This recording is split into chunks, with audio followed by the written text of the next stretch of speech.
Hey, what's up guys? Sloth King here. Today in this video, I've got some bad news. So the Mustang broke down yesterday. Not really too sure what happened, but my girlfriend was driving it and she heard a weird sound after she was trying to pass a car, and it started making, some bad noises. So she pulled over and called me, left work, and went to go see, what was going on with the thing. I would have filmed the whole thing, but, it was kind of emotional. And on her side, she really wasn't feeling it. So out of respect, I didn't do it. Unlike I did with the Supra. Whenever the Supra broke down, I documented that whole thing. But anyway, I took off the camshaft position sensor because I tried cranking it and it really wasn't making a good cranking sound. So I just wanted to see, what was going on in there. And it looked like the driver's side was out of time. So that's not a good sign. So we got it towed back and have it here with me today. And we're going to take a look at, what happened. We're going to see if maybe it completely jumped time. Is there, any damage to the cylinders or anything like that? So I've got a tool on me that I really want to test out. And wait, what is this? Oh God, what's in my shirt? Oh, ah, ah, ah, oh my God, what is this? Oh Jesus, fuck!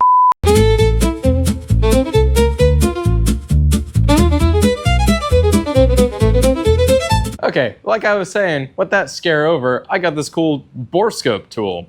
You see, the head can pivot and everything, so we can go ahead and put it through the spark plug hole to see, if there's any cylinder damage. Hopefully not. The cool thing is I can record on here. I can actually show you in a better quality without like zooming in on the screen and everything. I can actually show you what's going on in the cylinders. So, gonna check them all out and see what the damage is, and we're gonna go from there.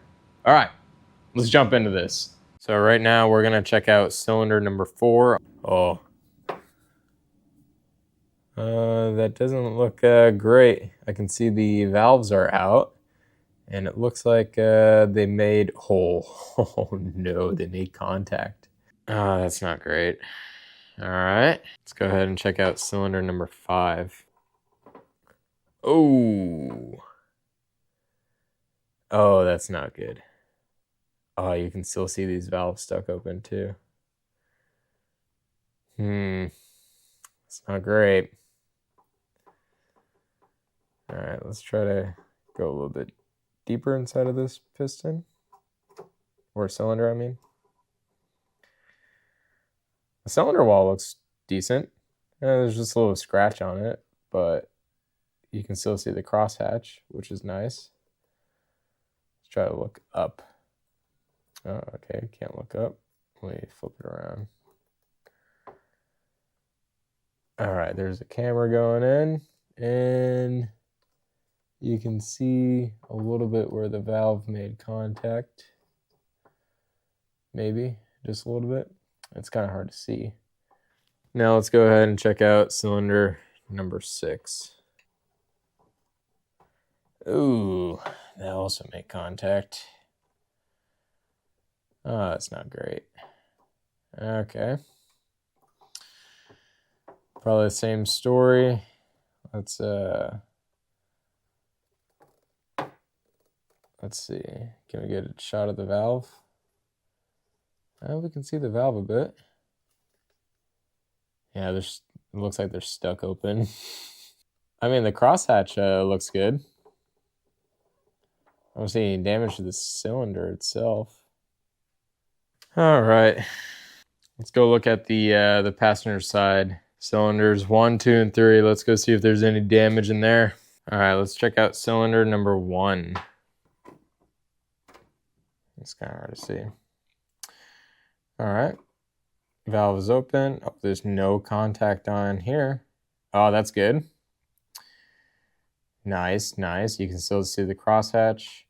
I think it's in between a cycle, so you can see one valve open and the other one is closed. Let's go ahead and check out cylinder number 2. Yeah, this one looks good too. Honestly, it's also in between a cycle, so you can see a valve open, but there's no contact. Now let's go ahead and check out cylinder number 3. Yeah, that one looks good too. All right. All right, so off camera, I went ahead and put the Borescope inside each cylinder on the driver's side, and I rotated the engine, and the pistons still move up and down just fine. The valves, they barely move. They pretty much all got bent, but it looks like it's fine. It's not making a weird noise. I tried like rattling it to see if I could hear any like knock of the, like maybe a rod, you know, just being bad, but it moves freely, which is good. So what I might do is go to a junkyard, find a good driver's side head, and just pull that and try to transfer it over on this side and see if it runs again. Of course, I'm gonna go ahead and check out the chain and the guides and everything to make sure that that stuff isn't messed up. And if it's not, then sweet. The only thing that I would have to do is probably get a Dremel and just grind down part of the part on the piston that is like a little bit raised from the valve, and just send it. See what happens. Do you think we can find a good head in the junkyard that hasn't, you know, had any issues?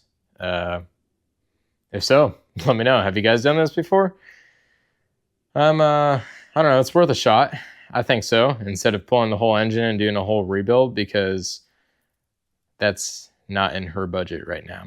So maybe we can get it running for, I don't know how much everything's going to cost, because I assume I'm going to have to get new head bolts, because they're probably torque to yield. So I'm going to assume like $150, maybe $200, and try to get running again. And if it does, sweet. If not, well, it's going to be a full-on project car. So yeah, I'm going to end this video here. Hopefully you like the footage going inside of the engine. I don't know how it's going to look until I start editing this video, but it's unfortunate that this happened. I don't know the root cause. So whenever I do start pulling, I'm probably going to pull the valve cover off and, you know, see what happened in there, and I'll report back. It's probably going to be, I'll probably try to pull the head off anyway. And during that video, we'll try to see, you know, what happened. Maybe it's something stupid. I don't know. But anyways, so anyways, if you guys like the video, awesome. If you've ever dealt with this issue before where your engine skipped time and you were actually able to save it, let me know. I would love to know what you did to save it. And if you guys want to support the channel, you can go ahead and click the link in the description below. It'll take you to my shop. You can pick up some merch. You can pick up one of these hats. I have a few different t-shirts. And like always, I'll catch you guys on the next ride.